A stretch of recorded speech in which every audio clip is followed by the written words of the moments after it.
Assalamu alaikum. Welcome, my dear viewers and learners. Dear learners, today we are going to discuss on assertive to interrogative. Dear learners, আজকে আমরা assertive এবং interrogative সম্পর্কে আলোচনা করতে যাচ্ছি। তার পূর্বে লাইক কমেন্টস করার অনুরোধ রইল। Dear learners, প্রথমে কি আছে? Everybody hates a liar. প্রত্যেকেই মিথ্যাবাদীকে কি করে? ঘৃণা করে। এখন আমরা কি করব? এটা ইন্টারোগেটিভ করব। কিসে আছে? assertive আছে। এখন আমরা দেখি এখানে কি যুক্ত আছে, এখানে এভরিবডি যুক্ত আছে। কোন সেন্টেন্সের মধ্যে যদি এভরিবডি থাকে, every father, every mother, every teacher, everyone এরকম যুক্ত থাকে, এক্ষেত্রে ইন্টারোগেট করার সময় এভরিবডি, এভরিওয়ান এর পরিবর্তে হু ডাজ নট ব্যবহার করা লাগে। হু does not hate a liar. আমাদের এখানে কি ছিল? হেটস ছিল, হেটের সাথে এস ছিল, হেটস। আমরা এখানে এস বাদ দিয়ে দিয়েছি যেহেতু ডাজ নট হয়ে গেছে। তাহলে কি মূলত অর্থ কি দ্বারা? এভরিবডি হেটস এ লায়ার, প্রত্যেকে মিথ্যাবাদীকে ঘৃণা করে। Who does not hate a liar, কে মিথ্যাবাদীকে ঘৃণা করে না? মানে সবাই করে। এখানে অর্থের কোনো পরিবর্তন হয় নাই। এ হচ্ছে ট্রান্সফরমেশন অফ সেন্টেন্সের নিয়ম।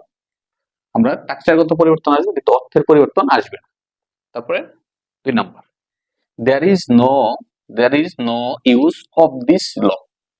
এই আইনের কোনো ব্যবহার নেই। এক্ষেত্রে আমরা যখন ইন্টারোগেটিভ করব, দেয়ার দিয়ে শুরু। এক্ষেত্রে ইন্টারোগেটিভ করার সময় আমরা কি করব? দেখবেন না অক্সিলারি ভার্ব বা মূল ভার্ব কি আছে।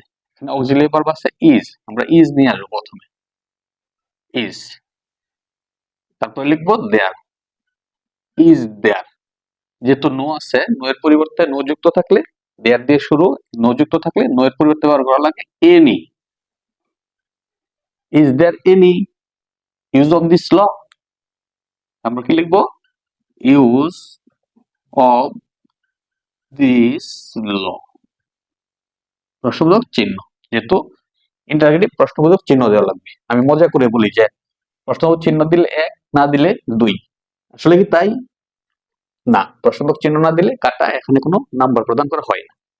অতএব ইন্টারোগেটিভের সময় অবশ্যই প্রশ্নবোধক চিহ্ন তোমরা দিবা, এই ব্যাপারে সতর্ক থাকবা। There is no use of this law, এই আইনের কোনো ব্যবহার নাই, এটা হচ্ছে অর্থ। এখন আমরা কি করছি? ইন্টারোগেটিভ করছি। Is there any use of this law, এই আইনের কোনো ব্যবহার আছে? না, এই আইনের কোনো ব্যবহার নাই। অর্থের কোনো পরিবর্তন নাই, স্ট্রাকচারগত পরিবর্তন আসছে। অ্যাসার্টিভ ছিল, ইন্টারোগেটিভ হইছে। টেলার্স next one, there is nothing to do for you. There is nothing to do for you, এখানে কি যুক্ত আছে? নাথিং যুক্ত আছে। There is nothing to do for you, তোমার জন্য করার মতো তেমন কিছু নাই। There is nothing to do for you, তোমার জন্য করার মতো তো কিছু নাই। এক্ষেত্রে আমরা কি করব? নাথিং যুক্ত আছে, এক্ষেত্রে আমরা কি করব? অক্সিলারি ভার্ব যুক্ত আছে, অক্সিলারি ভার্ব থাকলে আমরা অক্সিলারি ভার্ব আগে নিয়ে আসবো, ইজ। তারপরে দেয়ার আছে, দেয়ার লিখব,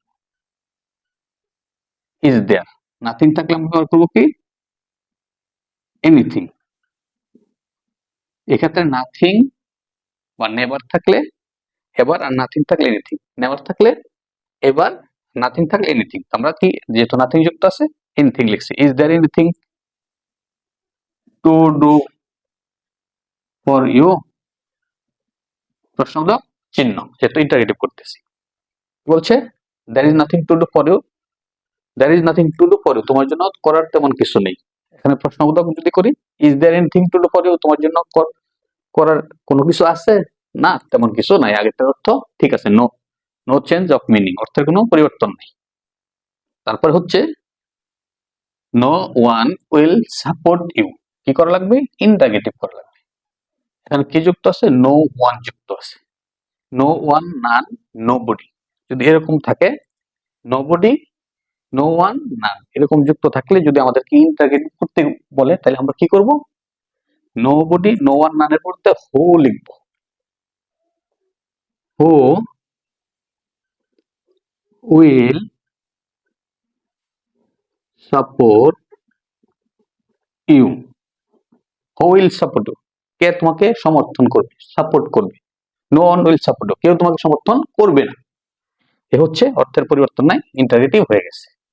ডিয়ার লার্নার্স, তারপর হচ্ছে number 5, they play football in the field.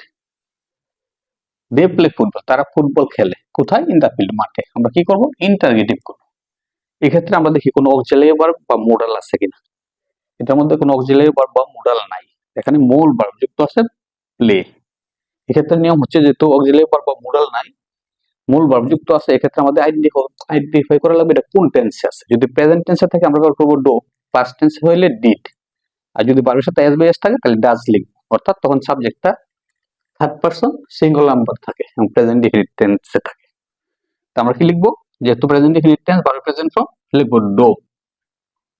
যেহেতু সেন্টেন্স অ্যাফার্মেটিভ, আমরা কি করব? অর্থ ঠিক রাখার জন্য দেব নট, ডোন্ট। তারপরে লিখবো সাবজেক্ট যেটা ছিল দে, ডোন্ট দে। তারপরে লিখবো verb, don't they play football in the field, note of interrogation, প্রশ্নবোধক চিহ্ন। কি বলছে? They play football in the field, তারা মাঠে ফুটবল খেলে। আমরা কি করতেছি? ইন্টারগেটিভ করতেছি, প্রশ্নবোধক। Don't they play football in the field, তারা কি মাঠে ফুটবল খেলে না? হ্যাঁ, তারা মাঠে ফুটবল খেলে। Okay dear learners, number 2 thanks to all.